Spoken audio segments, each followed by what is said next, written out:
Are you ready to take the next step in your multifamily investing career? The time has never been better than now. Think Multifamily's Deal Analysis Workshop is a comprehensive live training course that will help increase your skills, knowledge, confidence as an investor before you invest. This workshop is a unique experience that provides hands-on instruction and guidance directly from Mark Kinney, who has completed over 100 multifamily syndications valued at over $1 billion. This course goes beyond theory, as you will be presented with real case studies and practice scenarios to work out in class. By the end of the training, you will have significantly improved your ability to evaluate deals quickly, make informed decisions, and take your investing skills to the next level with confidence. For more information and to register for Think Multifamily's Deal Analysis Workshop, go to thinkmultifamily.com/DAW. Use code Whitney100 to save $100. The Deal Analysis Workshop is designed for both beginner and experienced investors. Whether you are looking for a foundational understanding of how to analyze multifamily investments or looking for fresh insight on how to pivot your analysis method for this current market cycle, this is a workshop you have been looking for. Register today at thinkmultifamily.com/DAW. Use code Whitney100 to save $100. This is your daily real estate syndication show. I'm your host, Whitney Sewell. Today, we've packed a number of shows together to give you some highlights. I know you're going to enjoy the show. Thank you for being with us today. Our guest is Ken Holman. Thanks for being on the show, Ken. Oh, you're welcome. Glad to be here. You and I were discussing about how you're incorporating 1031 and self-directed IRAs and regular investors in the same projects. And we thought that, that'd be a great topic, great item for us to dive into a little bit and how you're able to do that.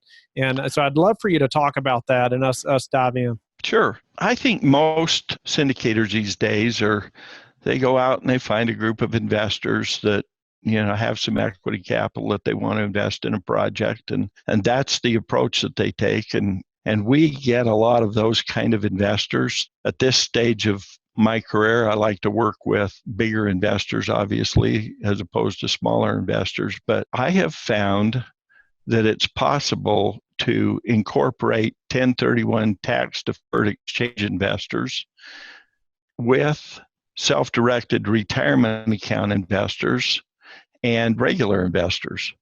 And that's not an easy process to do.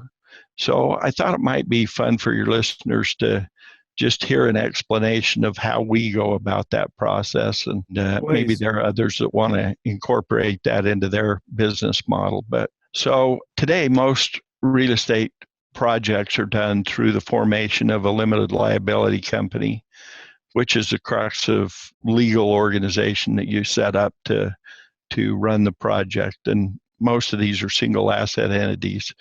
So we form an LLC. And as most people know, an LLC is a security. And so you get into all of the real estate, you get into all of the SEC requirements relative to registration or non-registration or being exempt from registration. And so we all deal with Reg D, and one of the rules, either 506B or 506C. And 506C is the one that seems to most people gravitate to because it doesn't restrict your ability to advertise, right? But you just have to deal with accredited investors. Well, you can not only include in that LLC regular real estate investors, but most people don't realize that you can take an IRA or a 401k, and if you have turned it into a self-directed IRA or 401k, and there are several companies out there that can assist investors to do that, but you can then take that IRA or a 401k or any other type of basic retirement account, and they can invest directly in real estate. Most stockbrokers don't tell you about this. Most financial planners don't tell you about this because they don't want to deal with you taking some of your assets or some of your capital and moving it in and investing it directly in real estate. So we work with a lot of clients in accommodating that. I had one client out of Tucson, Arizona. He's been with me a long time now. He called me one day and said, Ken, I heard you're building a Family Dollar store in Colorado. And he says, I'm sick of being in the stock market. I've got $2 million in my 401k. Help me figure out how to get that money into your real estate deals. Somebody says that, you're jumping, right? You're ready to help. Yeah, totally. So we did that, and he's now invested in 3 projects with me. Got about $1.5 million invested in various things that we're doing. But we've been able to assist a lot of clients in how to do self-directed IRAs and 401ks. And I have my favorite companies. I won't advertise them here, but if somebody wants to call, they're welcome to do that. But the interesting side of all this is a 1031 tax deferred exchange investor. They cannot invest in the LLC because it has to be a like-kind exchange, real estate for real estate. You can't exchange a real estate project for an interest in an LLC. So we find that especially we can take the land and have LLCs acquire the land, and because it's real estate, and then they acquire the land, and we form what's called a tenant in common agreement, a TIC, and that word has been used for good and bad. Some of the TICs in past years have not been good with investors, but it's generally because the sponsor that's doing the TIC has no vested interest in the project. In our situation, we put our own capital in, we sign on the notes, we guarantee the loan. So we really have a vested interest to see that the project is done. But we then can take those 1031 investors and marry that with the LLC, and those two become co-owners of the project, and the tenant in common agreement is what controls as opposed to normally an LLC. And by doing that, we found that we've been able to get all those interests together in the same thing, in the same project, and have it be successful. Just to reiterate there, like a 1031 investor can't invest in a regular syndication because they're buying a share of an entity. They're not buying real estate. Is that correct? That's exactly right. They can't buy an interest in an LLC just because it's not considered a like-kind exchange, and the government requires for a 1031 exchange, it has to be like-kind, meaning real estate for real estate. It doesn't have to be an apartment for an apartment or an office building for an office building. It can be any type of real estate for any other type of real estate. And so you can do a like-kind exchange, and the exchange has to be for equal or greater value than the asset that you're replacing. Now, instead of doing the LLC, you're going to do a tenant in common, and that's a way around, or so somebody can 1031 in. Yeah, that's the way you marry the two, is the tenant in common becomes the controlling entity, and the LLC and the 1031 investors are co-owners of that. And so that's a way that you can incorporate all that money, all that investment capital into the same project and get it to work. A couple little nuances for 1031 investors that you have to be aware of when you're doing a deal like that is those guys particularly have a different ownership interest in the asset that they're buying than they do in the project that you're building. For instance, you may buy a piece of land for $1 million or $2 million.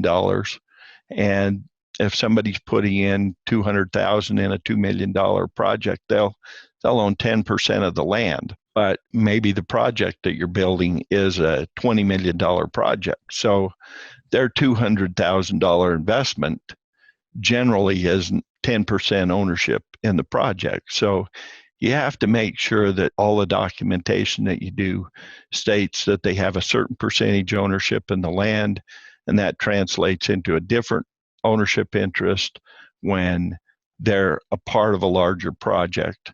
And so I couldn't stress enough how important it is to get good legal advice on how to do all of this. You don't want to go out and do this without getting good representation and making sure that you have people that understand not only the security side of the business, but the real estate side of the business. So you could be investing your 200,000 and only getting a portion of the land itself, and then this building's built. Maybe it's sold later on down the road, but you only get a portion of the value of the land. Yeah, so you may own 10% of the value of the land, but say you're building a $20 million project and you've got 25% of that that you're raising as equity capital. So you've got basically a $5 million raise. So their $200,000 ownership interest represents $200,000 of a $5 million transaction. So they have a lot smaller ownership interest in the actual project. And we try to make sure that so everybody is treated equally, that the 1031 investors, their requirements mirror what we've done with the LLC in terms of the operating agreement, so everybody is getting treated equally. So I think that may be kind of a complicated kind of transaction, and some of your newer guys may not be ready to do a deal like that. But when you're talking about raising $5 to $10 million on a transaction to do a project anywhere from $20 to $40 million, somewhere in that range, it really makes it possible to incorporate all of those different types of entities and investors and raise a lot more equity capital than you could otherwise if you're dealing with just one investor type. Our guest is Brandon Bruckman. Thanks for being on the show, Brandon. Thanks, Whitney, for having me. It's good to be here. During the show, we're going to explore options for real estate investors in a 1031 exchange, how planning is critical for investors, and how syndicators can help attract 1031 exchange capital. I know this is a topic that comes up often. The 1031 exchange, I get questions from investors often, almost weekly, is this possible? Can I do this? How do I initiate a 1031, or just what is that? Is that something I could benefit from? And Brandon's going to help us to better understand that today. And just so even thinking about, as an operator, being able to go out and find sellers who want to do a 1031, and that being able to bring a lot of capital to your deal. If you're syndicating deals, you are in the capital raising business. It's such a big part of our business, and finding those investors and networking, communicating with them. And this is a great option to find another group of investors who, can partner with you. But there's specific ways that has to be done legally. And so they can get those tax benefits. And so we're all protected and all those things. But Brandon, welcome to the show. Grateful to have you on. This is a topic that I know the listeners are, always wonder about, and want to ensure, just that they understand it, so they know they're doing it correctly, and and how do we even get started? So give us a little bit about your background, about why you're the expert in 1031 exchanges, and let's dive into how a syndicator can use this model. Yeah, so in terms of background, a bit about me and the firm. So our firm is called Insight Real Estate Partners, and we've been off and doing this now for about 2.5 years. We spent 3 years prior to that just researching it. Our background really comes from the investing side of the world. Probably myself, maybe 15, 20 years ago, I shunned real estate. As silly as that sounds, I spent 6 years working at a rather large hedge fund, and our focus was on public markets and on things that are happening in the world from a macro perspective. And I found that fascinating. And so I sort of pushed real estate aside. But fortunately for me, I ran into my partner, and his family has a deep background in real estate. And I've always had sort of this problem where operating real estate, and what do we do when we're getting a little bit older? In the case of his family, and there are some health problems there as well. How do we think about stop the operation of this real estate without paying that tax bill? Because the tax bill came to their family as quite a bit of surprise. And for some perspective, the tax bill we're sort of talking about is not only capital gains. I think that's the first thing that pops into people's heads, like, oh man, I got a cap gains bill here. But you also have depreciation recapture, and any state tax as well is in that equation. So in the particular example of my partner and his family, they were looking at a 40+% tax bill that they weren't expecting. So it's sort of mind-boggling to think about those numbers. And I think it leads investors to decisions they don't want to make. Either one, they don't sell, and they're going to sit on this property till they die and get a step up in basis for their heirs. That's one way. Swap till you drop is sort of the terminology that they use, but you're always managing property. And so the other way is, I think, investors make some maybe poor purchase decisions, all in the effort to avoid that tax. So we like to take sort of a time out and have investors really start to think about what is it that I want to do and when do I want to do this. Planning is so critical before we even get into the exchange process. Planning. You said it right there. Planning is so critical. That we're asking about how to do a 1031 exchange and if it fits for me, like years before we actually need it, right? And meeting people just like yourself. So let's talk about the operator a little bit and how they can even, I guess, opening our minds a little bit as an operator, just that this is, something we should be focusing on and finding sellers, finding people who are needing a 1031, needing to do a 1031 or could benefit from that.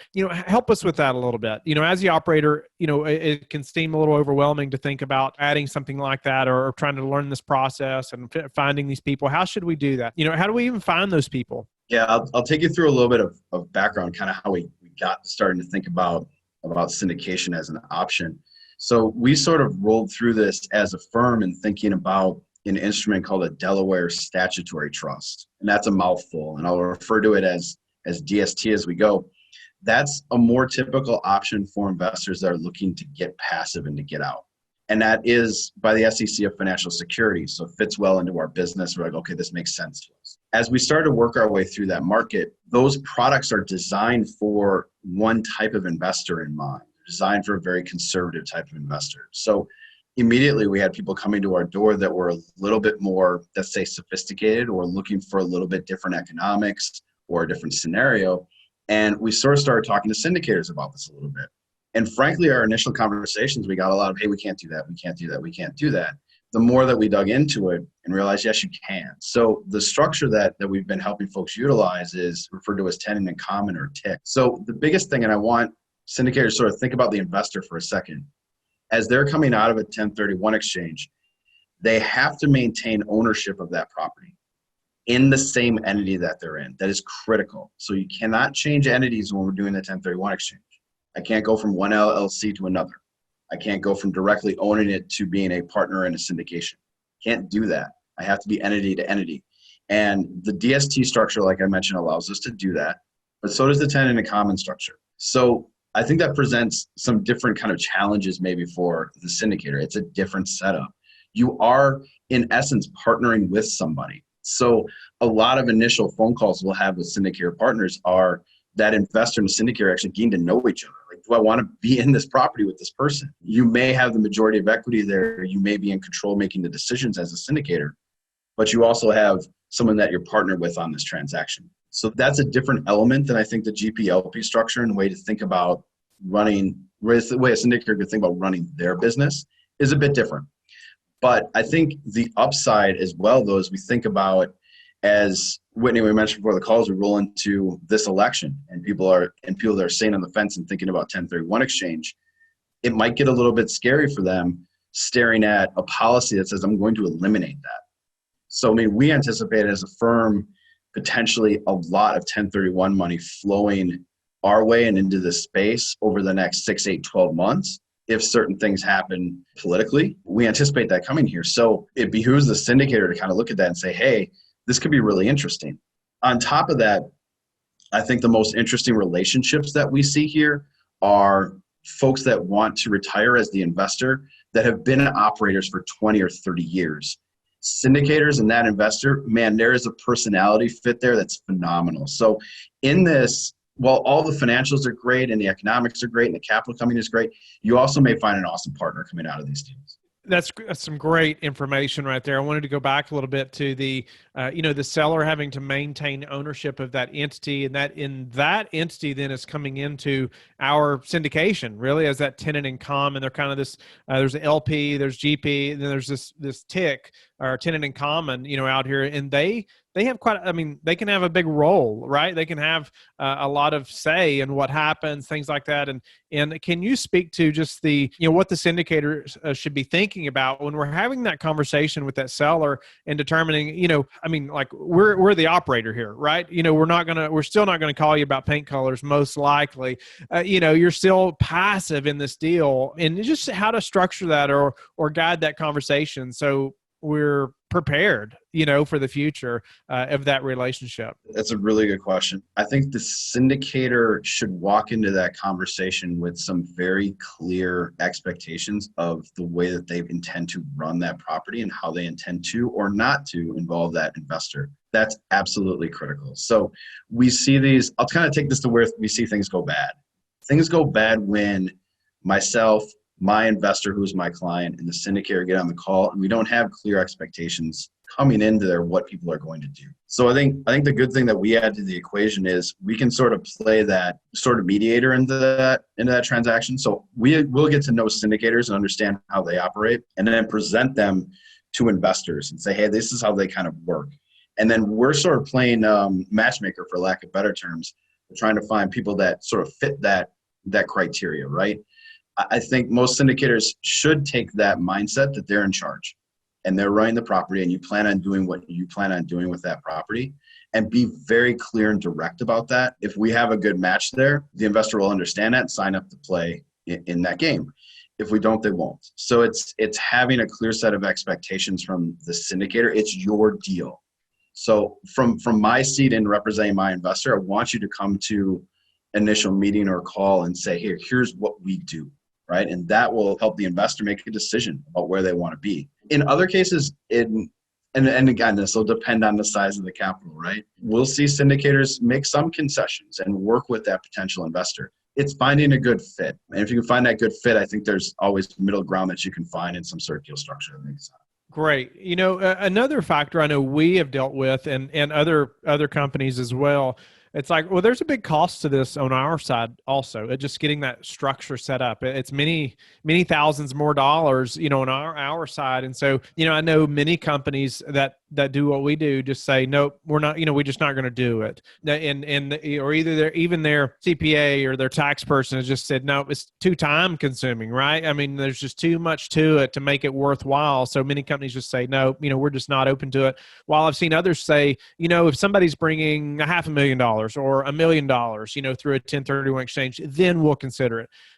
Can you speak to that? Just the cost side of it. When is it worthwhile?